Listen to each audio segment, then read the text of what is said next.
Dans le cadre du projet, EAMO intervenait en sous-traitance de CETEC Hydratec, qui était en charge de la conception hydraulique des ouvrages. Et donc on a été en charge de la construction et de la réalisation des essais sur modèle physique. On avait aussi Artelia Ville et Territoire qui faisait partie du groupement de concepteurs-constructeurs par rapport au client final qui était le SIAP, donc de région parisienne.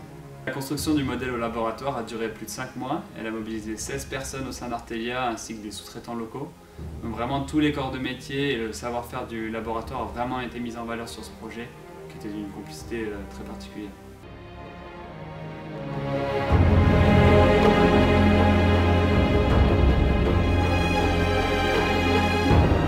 Ce modèle était vraiment exceptionnel pour 2 points. D'abord par ses caractéristiques géométriques et ses dimensions exceptionnelles, et également par l'innovation qu'il a fallu mettre en œuvre au laboratoire pour répondre au mieux aux demandes du client. La superficie du modèle réduit était de 400 m², qui permettait à l'échelle 1/12 de représenter un ouvrage réel de 185 par 150 m². Le client avait des exigences élevées pour les résultats du modèle et le laboratoire a dû mettre en place des nouveaux outils de mesure, comme notamment des capteurs à ultrasons pour mesurer le niveau d'eau. Ces capteurs avaient une grande précision de l'ordre du millimètre et ils permettaient d'avoir une mesure toutes 15 fois par seconde. Pour la modélisation des phénomènes transitoires, on a l'habitude ici à Artelia de réaliser ces essais d'études numériquement pour les écoulements en charge.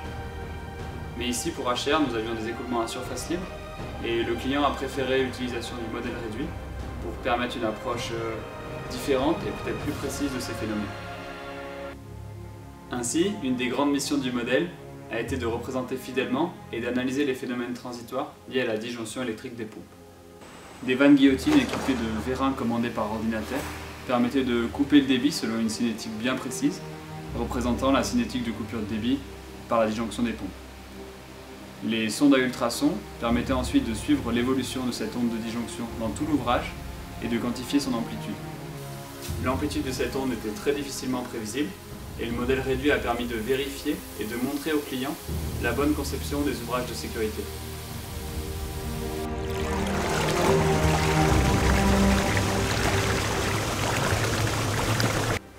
Après 5 mois de construction, le modèle a été exploité pendant 4 mois par 5 ingénieurs pour répondre à l'ensemble des demandes du client. Malgré les contraintes exceptionnelles de ce projet, que ce soit sur les délais ou sur les exigences techniques du client, les équipes d'Artelia et en particulier le laboratoire ont su innover et s'adapter pour répondre au mieux à ces demandes. Le pas technologique franchi pour ce modèle est considérable et il offre de belles perspectives pour le laboratoire de demain qui saura proposer des solutions toujours plus innovantes pour répondre aux demandes de ses clients.